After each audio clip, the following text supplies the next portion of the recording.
You're with Clement Manyathela. 7:02. Let's walk the talk. It's 25 minutes now before 11 o'clock. Remember, last month we started a new series on the show about South African wars. It's like a history lesson of sorts where we find out more about the wars that have taken place in this country.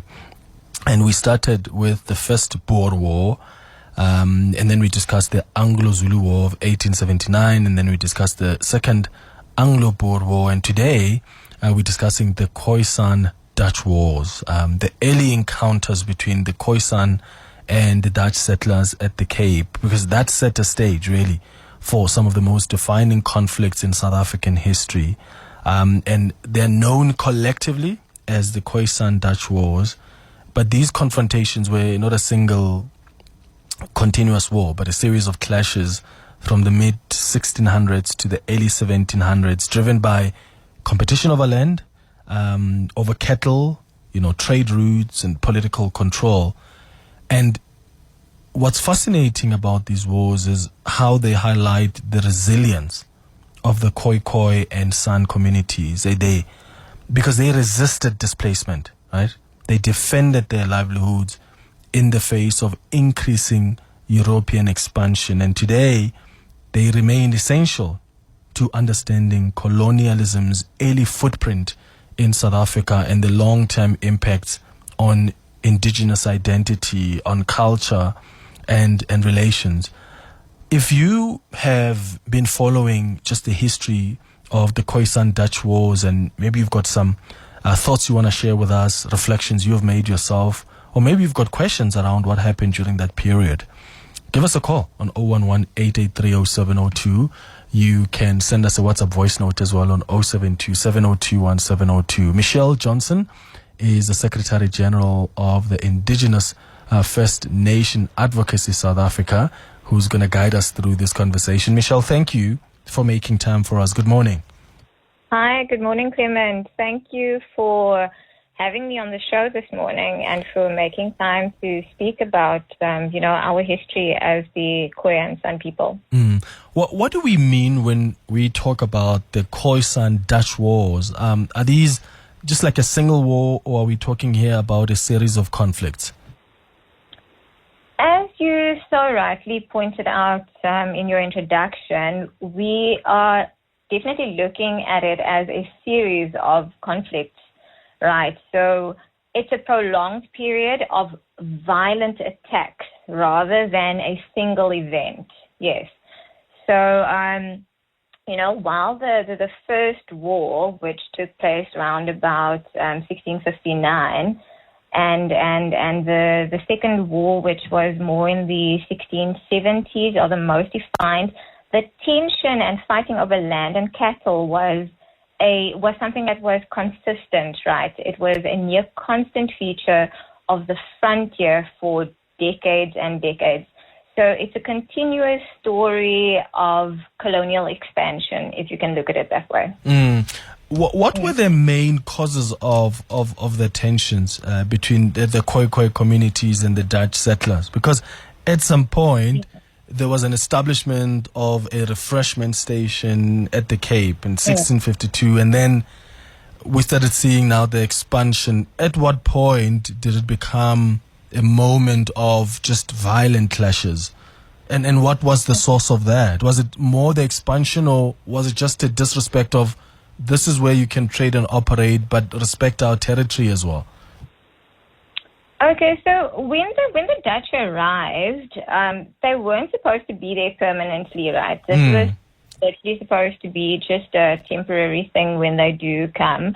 And like you said, they were supposed to set up a temporary refreshment station, because the point, like at Table Bay in the Cape, was like a halfway point for them, right? They were primarily involved in the spice trade, so they went from Europe to Indonesia, and a lot of times as they were traveling, their ships took a bit of a toll, so it was a good point for them to then stop if there were any shipwrecks or something that they had to prepare. And also, like we said, there was the refreshment station. And in a book that I'm currently reading, it also speaks about the fact that, I mean, on such a long journey, people started becoming irritated with each other. So it was a good point for them to just all take a break from all of the chaos and things that may have been going on the ships, right? So, like I said, it was meant to be only a refreshment station. And the Dutch arrived promising temporary trade. But the moment they saw how fertile the land was there, they started thinking in a more ambitious way. And that's when they decided on permanent settlement. And this is the point where everything changed. And it sparked an enormous land grab.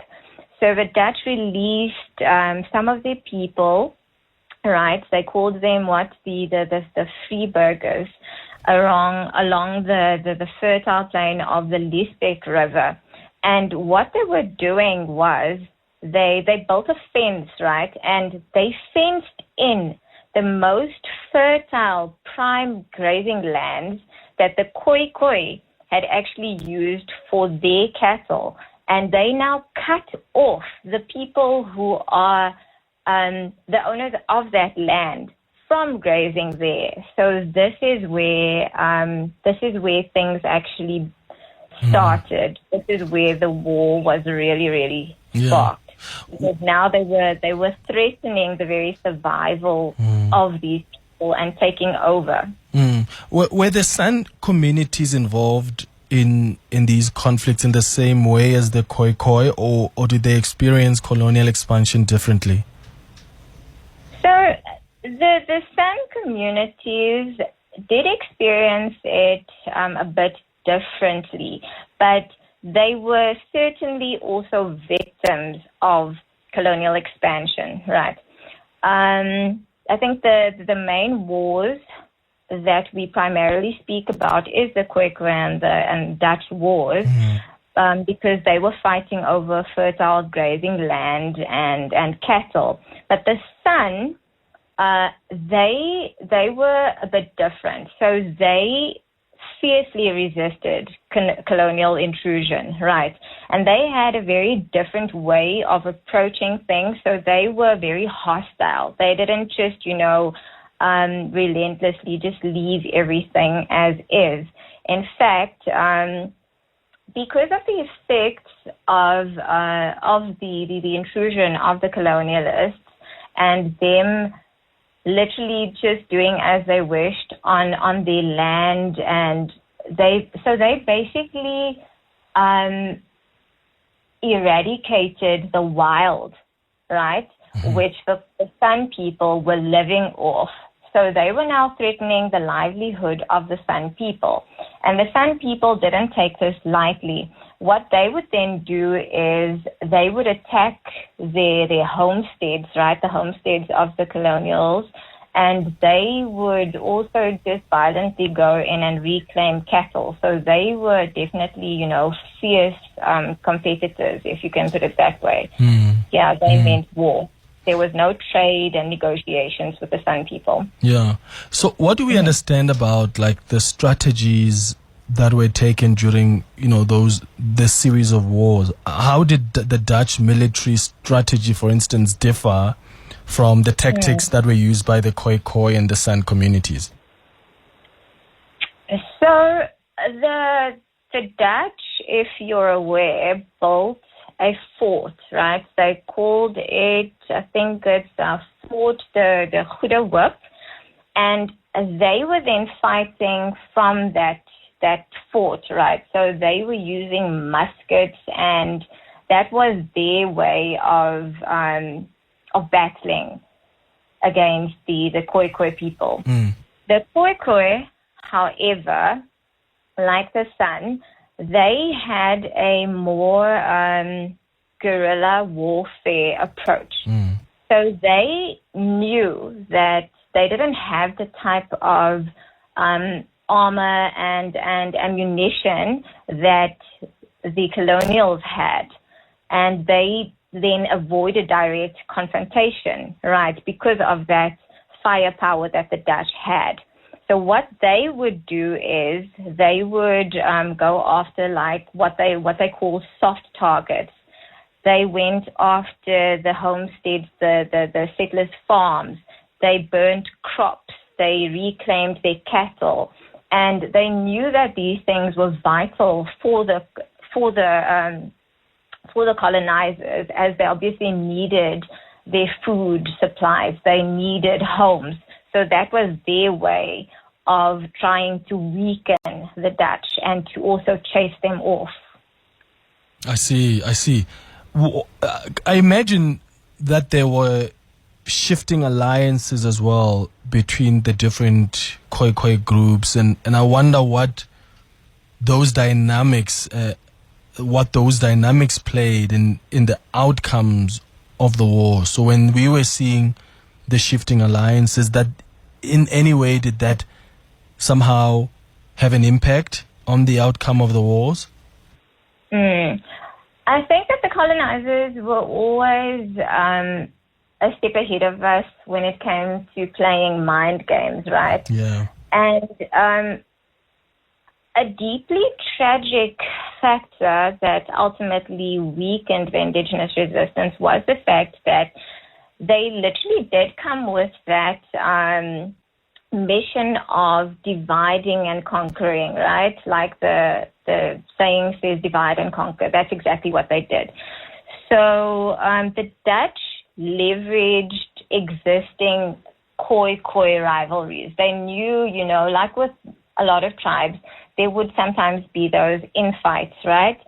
So they used that to their advantage. And what they did was they recruited some Khoikhoi groups, and they formed alliances with them. So they would promise them trade goods or protection to fight against their rivals, like the Khoikhoi people and so forth, right? So this strategy divided the indigenous population significantly. And this just caused our people to be in a more weakened position. I see. It's 13 minutes now before 11 o'clock. After the break, I'll give you an opportunity to ask questions or to maybe give us your own inputs about the Khoisan-Dutch wars. Maybe you've read a book, you've watched a documentary about what transpired and something piqued your interest. What is it? And what question do you have about these wars that took place during that time? I mean, how incredible and crazy is it that from something that started as just an establishment of a refreshment station at the Cape back in 1652 would lead us to where literally we are right now, where we experienced colonialism, experienced apartheid, and we're here now. And all of this started when? In 1652, when the Dutch East India Company established a refreshment station at the Cape. If you've got questions, some inputs, give us a call on 011-883-0702. WhatsApp's on 072-702-1702. You're with Clement Manyathela. 702. Let's walk the talk. It's going up to 10 minutes now before 11 o'clock. We are having a conversation this morning about the Khoisan-Dutch wars. This is part of a series we started last month about South African wars, and just getting a bit of a history lesson about how significant those wars were, what was the military strategy on both sides, were there dynamics within each groups, and how did that influence the outcome of the wars.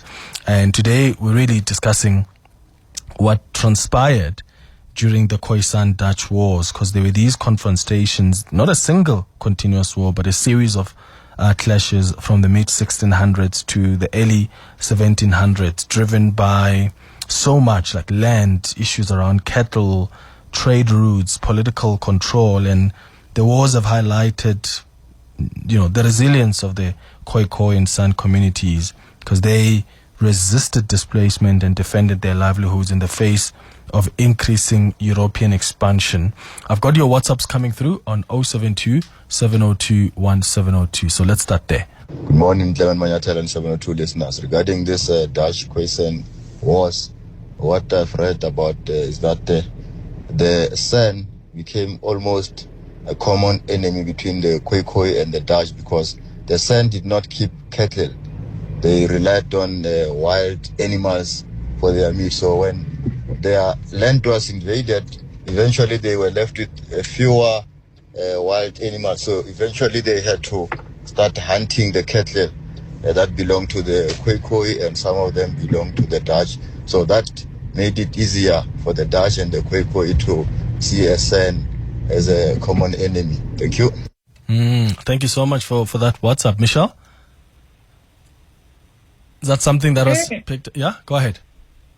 No. I was also just listening. I mean, that's not much of a question. It was more of a statement, and it is true. And the same as I had mentioned earlier with, the internal rivalries, that was also something that caused a lot of friction and, basically war also between the Khoi and the San people, because it was now survival of the fittest situation. Absolutely. On the WhatsApp line, Mposa's Clement, for more on the history of the Khoi and the San, read The Lie of 1652 and look for the SABC documentary, The Khoikhoi Saga, which aired a few years back. Another one says, Clement, these wars were not about resistance, were more about resistance than competition. This year I read 2 books about colonialism, the best being Crimson Sands, a historical novel. That's a recommendation there on the WhatsApp line by Cecile. Thank you so much for that, Cecile. Michelle, how did these conflicts we're talking about reshape just the social and economic life for the Khoisan at the Cape?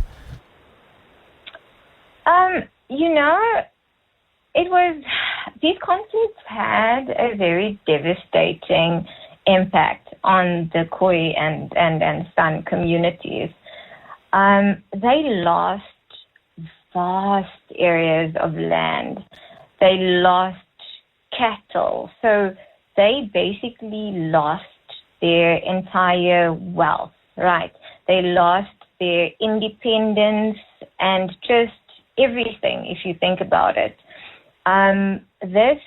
The defeat, right, that these people had on our people left us impoverished, and you can see that even now.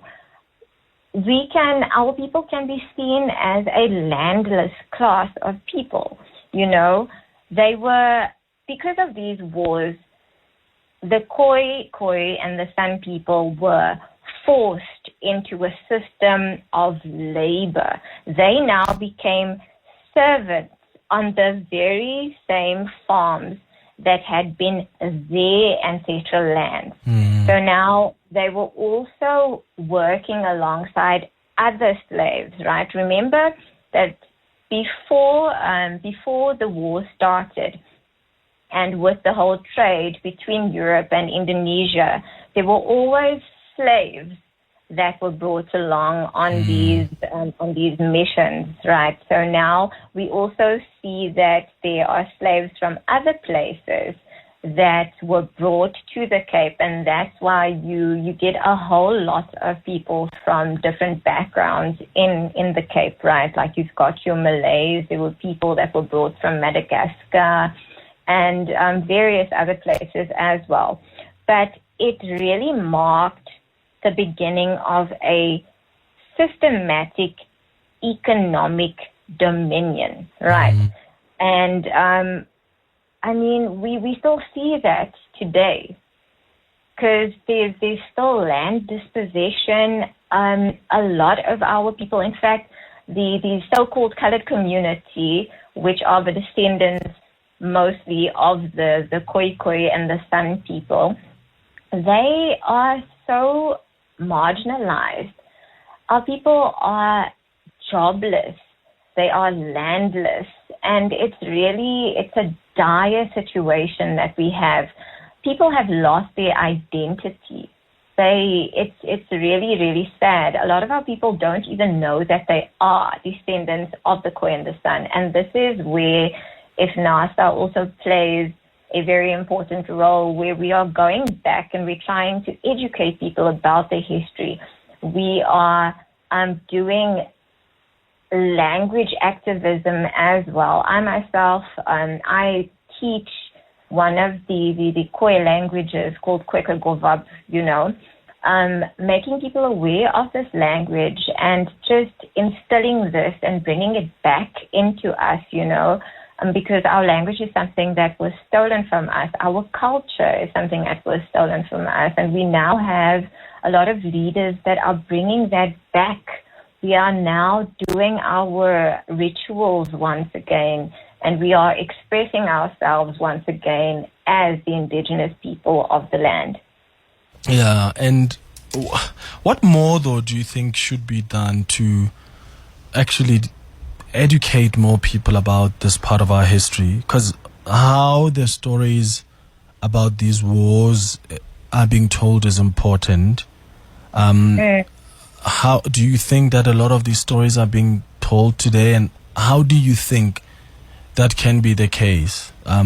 Because I just do feel like sometimes we're not telling our own stories, and our stories have been told by other people, and in the process manipulated how those stories are being told. The narrative must still suit theirs, and I wonder what it is, if we can be more intentional as a society, as a government, about telling our own stories, and how do we go about doing that, do you think? No, certainly that's a very good point. And over the last couple of years, we have seen a lot more people coming afore and telling our stories from our people's perspective and from our people's voices. Now, the history of the Khoikhoi and the San is very dispersed, and a lot of the history, like you said, it's not told by our people. We have the very people that colonized us were the people telling the story. So, of course, they are going to manipulate it and make it sound a little bit better than what it really was, when in fact we went through a lot of horrific things. Our forefathers went through a lot of horrific encounters. But what I love is the fact that we have so many people that are doing research now, and we have really good books, such as the one that one of the listeners mentioned, The Lie of 1652. I'm currently reading that. It's a book by Patrick Tariq Millet, right? And that gives you a lot more insight into what really happened, and it's such an eye-opener. It's actually a very emotional book because it takes you down a really horrific journey. And then you can actually see how it is that we ended up where we currently are. But now, like I said to you, there are some of us that are actively going out. There are a lot of leaders that are going out and that are telling our stories from our people's perspective. We are also going and we're talking to our elders and trying to find out exactly what it is that happened, We have more, we don't have a lot of museums, but there are a couple of museums where we can learn a little bit more. We see artifacts and bits and pieces, but I think that there's a lot more that can be done. And just, that activism around our identity, who it is that we really are. And like IFNASA is very big on moving away from this so-called colored classification, because that's not really who we are. So we want to make people aware of who it is that they are. We want to teach them their languages. Yeah.